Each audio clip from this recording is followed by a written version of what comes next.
Chers élèves, bonjour. Aujourd'hui, on va corriger ensemble la révision des outils de langue. Première partie. Allons-y. Commençons par la grammaire. Premier exercice. On vous demande de transformer des phrases affirmatives en phrases négatives. Première phrase. Nous aimons beaucoup la campagne. Alors, on peut dire nous n'aimons point la campagne ou bien nous n'aimons guère la campagne. Petit b. Veux-tu appeler ton ami et l'aider à faire ses devoirs? On garde l'inversion de sujet et on peut dire ne veux-tu pas appeler ton ami et l'aider à faire ses devoirs? Ou bien je peux aussi dire ne veux-tu ni appeler ton ami ni l'aider à faire ses devoirs? Alors vous avez deux possibilités pour la phrase A et aussi pour la phrase B.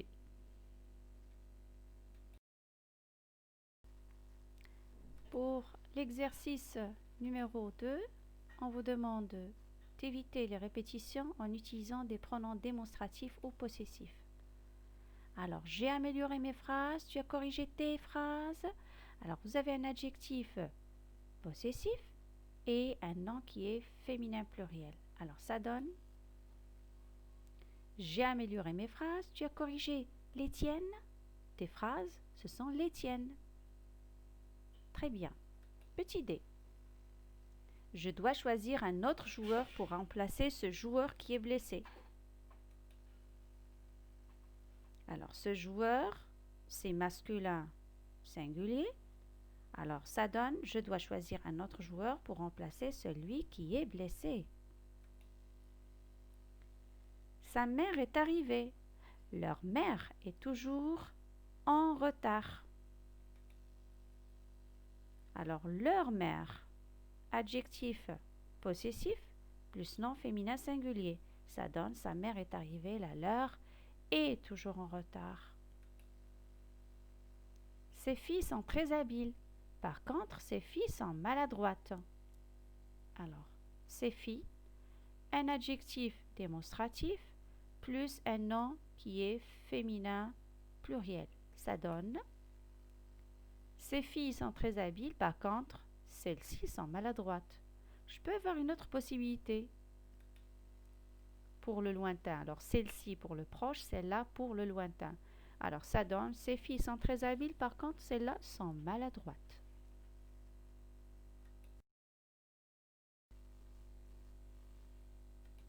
Dans cet exercice numéro 3, on vous demande de transformer ces phrases à la voix passive. Alors, première phrase, à la voix active, cette situation a changé ma vie. Alors, avant de commencer votre travail, il faudrait analyser les éléments de cette phrase. De n'importe quelle phrase, il faudrait passer par une analyse.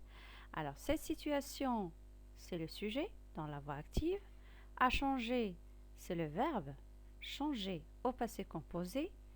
Et ma vie, c'est un complément d'objet direct. Alors retenez bien que vous ne pouvez pas passer de la voix active à la voix passive s'il n'y a pas le COD, complément d'objet direct. Alors, on va commencer notre transformation avec ma vie a été changée par cette situation.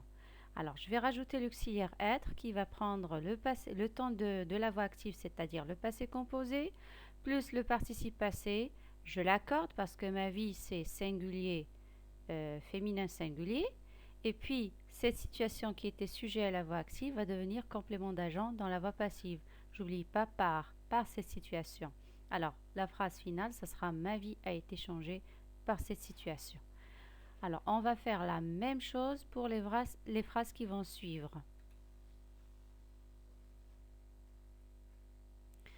Les thermomètres indiquent la température. Ça, c'est la voix active. Alors, j'analyse bien un sujet, un verbe au présent de l'indicatif et un complément d'objet direct.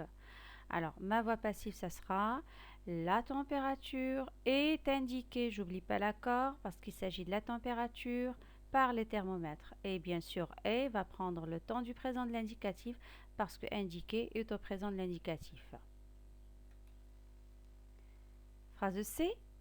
Les chercheurs trouveront sûrement le vaccin contre ce virus. Je vais commencer ma voix passive par le vaccin contre ce virus sera sûrement trouvé par les chercheurs. Phrase D. Les hommes préhistoriques taillaient le silex.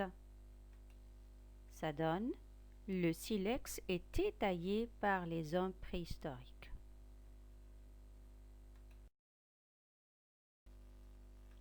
Alors, pour l'exercice 4, on va transformer les phrases à la voix active. Alors, la première phrase: l'incendie a été maîtrisé par les pompiers.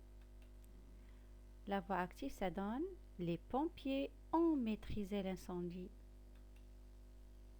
Phrase B: la chambre est repeinte par papa. C'est la voix passive. Voix active, ça sera: papa repeint la chambre.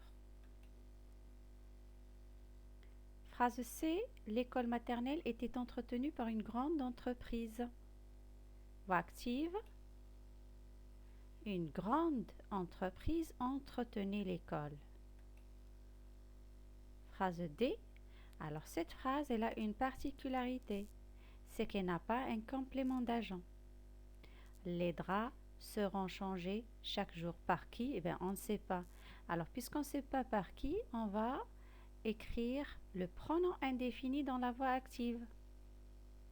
Chaque jour, on changera les draps, ou bien on peut dire on changera les draps chaque jour. Les deux possibilités sont correctes. Exercice 5. On va réécrire ces phrases au discours indirect. Alors, au discours direct, vous avez rentre avant 18h, ordonne-t-elle à son fils. Discours indirect, ça sera: elle ordonne à son fils de rentrer avant 18h. Alors, pourquoi on a mis de rentrer? Parce que la phrase dans le discours direct est impérative. Oui, c'est ça. B. Je te mettrai près du feu et je te donnerai du lait, lui promet-il. Alors, ma phrase, elle est déclarative. Donc, dans la transformation au discours indirect, on va avoir la phrase suivante. Il lui promet qu'il le mettra près du feu et qu'il lui donnera du lait. Alors, je garde le futur dans les verbes parce que mon verbe introducteur qui est promettre est au présent de l'indicatif. Donc, aucun changement, je garde le futur simple. Pour l'exercice 6, on vous demande de réécrire les phrases au discours direct. Alors, commençons par le petit a. Première phrase. Au discours indirect, Amir déclare qu'il a trouvé un chien étendu sur la neige. Alors que, qui est en bleu, m'indique bien que ma phrase sera déclarative au discours direct. Alors, ça donne: Amir déclare, j'ouvre les guillemets, j'ai trouvé un chien étendu sur la neige. Je ferme les guillemets. N'oubliez pas la ponctuation au discours direct. Alors, je peux écrire autrement, toujours la même phrase au discours direct. J'ai trouvé un chien étendu sur la neige. Bien sûr, entre guillemets, j'oublie pas le point, déclare Amir. La phrase B. Au discours indirect, Aline demande à sa sœur si elle peut la rencontrer. Si indique bien que ma phrase sera très bien, elle sera interrogative.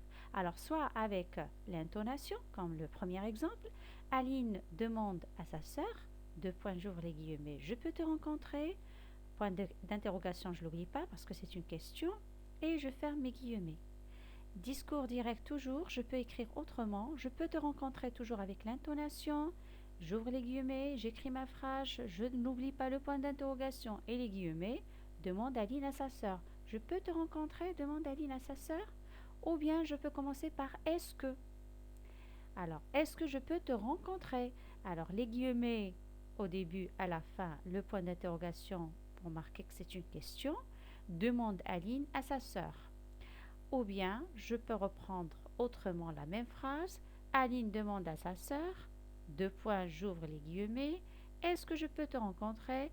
Je n'oublie pas le point d'interrogation et je ferme les guillemets. Ou bien, je peux faire l'inversion de sujet. Par exemple, dans cette phrase-là, c'est le verbe pouvoir. Alors, j'ouvre les guillemets, puis-je te rencontrer? point d'interrogation, je ferme les guillemets, demande Aline à sa sœur, ou bien autrement, je peux dire Aline demande à sa sœur. Alors, j'ouvre les guillemets, les deux points, pardon, après j'ouvre les guillemets, puis-je te rencontrer, point d'interrogation, et je ferme mes guillemets.